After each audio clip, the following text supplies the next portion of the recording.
Welcome to India Daily Brief Crime Edition. I'm your host, and this is the Briefing Room.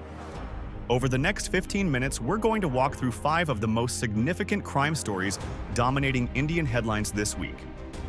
From the streets of Chennai to the corporate offices of Delhi, from intimate domestic violence to international drug trafficking networks, these stories reveal the criminal underbelly of modern India.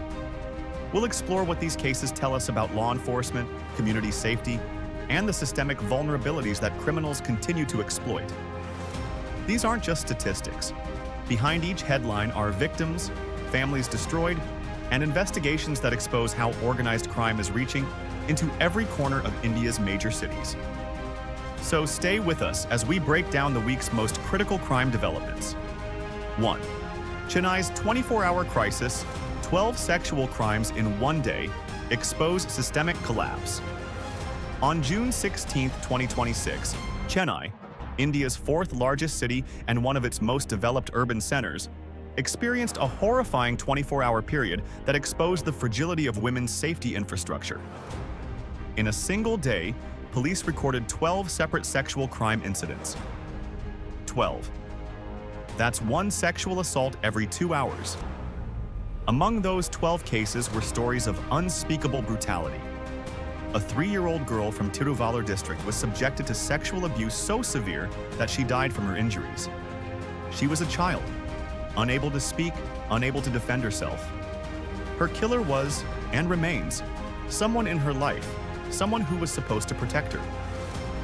Another victim, a woman in her prime, was stabbed to death by her own intimate partner inside what should have been her sanctuary, her home. A 44-year-old man was arrested for raping a mentally disabled woman, exploiting someone's vulnerability for sexual gratification. This isn't an anomaly. Chennai's safety ranking for women has collapsed catastrophically. Just last year, in 2025, Chennai ranked as India's #1 safest city for working women. In 2026, it's dropped to second place behind Bangalore. That's not just a ranking shift, that's a warning sign. It's a red flag that something has fundamentally broken in the city's protective mechanisms. In response, Tamil Nadu's government made a dramatic move. On June 16th, they transferred 56 senior Indian police service officers across the region. The message was clear: the current system isn't working. But transferring officers is reactive crisis management, not prevention. The question that haunts Chennai tonight is, how many more women will be victimized before the system catches up? 2. Gurugram security officer executes wife and son. 14 bullets, family destroyed. In Gurugram, a city of ambition and corporate wealth, a security officer came home on June 8, 2026, with a loaded pistol and rage in his heart. What followed was a family execution that reveals the dangers hiding behind closed doors in India's most prosperous neighborhoods. The argument started over something: money, respect, the day-to-day friction of married life. But instead of words, there were bullets. 14 bullets to be exact. He fired them at his wife. He fired them at his son.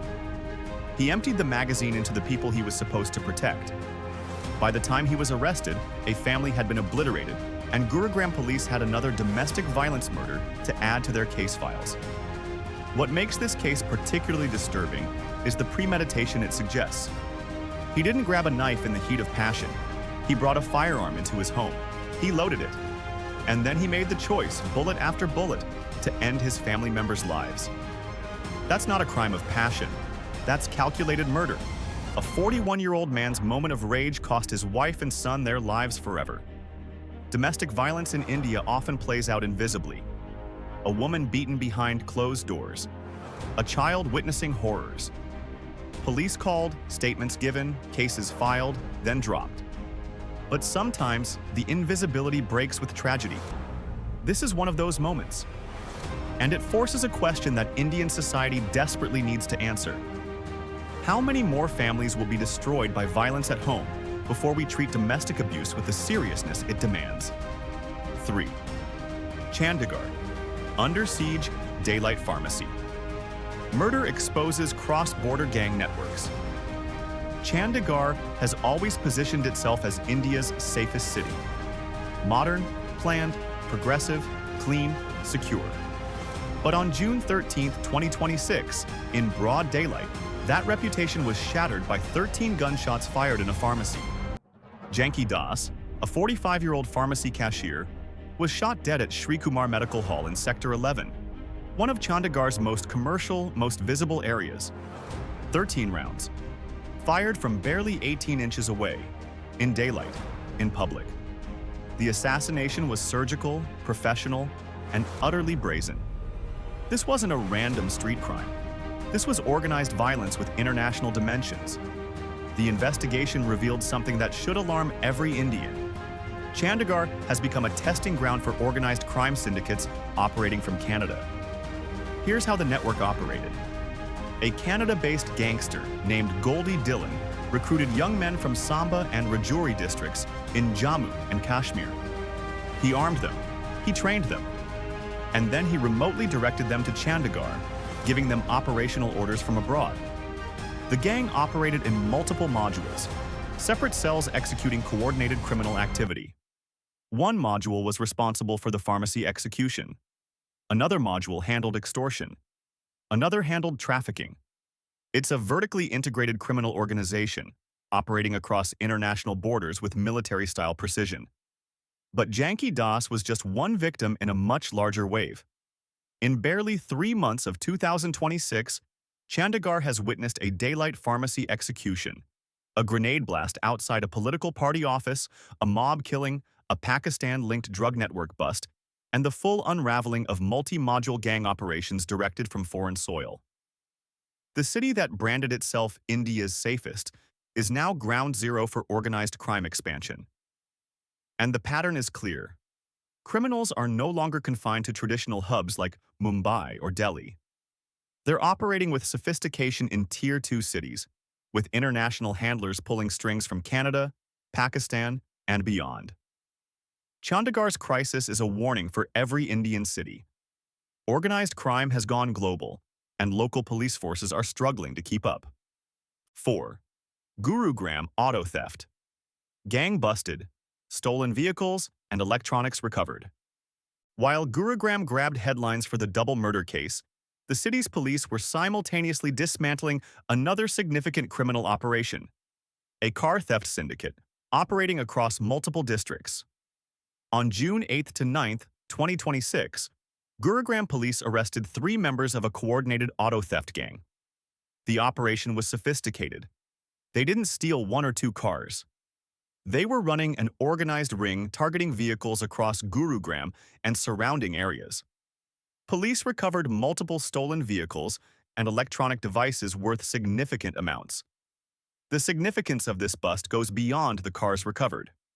It illustrates how theft rings operate, identifying targets, planning heists, stripping vehicles for parts or selling them whole to chop shops in other states, and moving stolen electronics through fencing networks.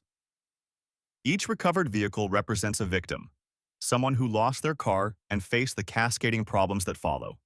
Insurance claims, police reports, loss of transportation, economic hardship. What's notable is that Gurugram police claims to have solved 5 separate cases following these 3 arrests. This suggests the gang had a substantial criminal history, 5 unresolved thefts suddenly traced back to the same perpetrators. It's a reminder that property crime often appears random to victims, but follows patterns that police can exploit once they identify the criminal network. For residents of Gurugram, this bust may provide temporary relief. But the broader reality is that vehicle theft in metropolitan India remains a persistent problem. For every gang caught, another operates in the shadows. What these 5 stories tell us about India's crime crisis. We've just walked through 5 distinct crime stories from across India. But they're not separate incidents. They're interconnected symptoms of a systematic breakdown in public safety. Here's what we covered. First, Chennai's sexual assault surge, 12 cases in 24 hours, reveals that India's women aren't safe, even in supposedly developed cities. Police transfers won't stop predators. What's needed is cultural change, enforcement accountability, and victim protection mechanisms that actually work. Second, the Gurugram double murder shows that domestic violence remains one of India's most lethal crimes. A 41-year-old man fired 14 bullets into his own family. How many more domestic disputes will end in death before we treat intimate partner violence as a national crisis? Third, Chandigarh's organized crime explosion is perhaps the most alarming. A Canada-based gangster remotely directing executions in an Indian city. Pakistan-linked drug networks operating with impunity. This isn't traditional crime. It's globalized, coordinated, and beyond the capacity of local police to contain.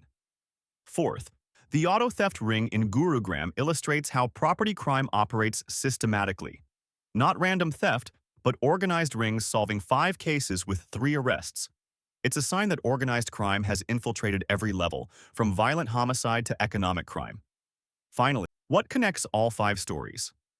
Sophistication, international coordination, systemic failure at every level, law enforcement, community protection, border security. Indian authorities are making arrests, seizing drugs, and solving individual cases. But they're not disrupting the criminal ecosystems that generate these cases every single week. Until India's criminal justice system evolves to match the sophistication of modern organized crime, we'll continue seeing variations of these same stories across our cities. More victims, more families destroyed, more cocaine, more violence. This has been India Daily Brief Crime Edition. Next week, we'll return with the latest headlines in India's crime landscape. Stay vigilant, stay informed.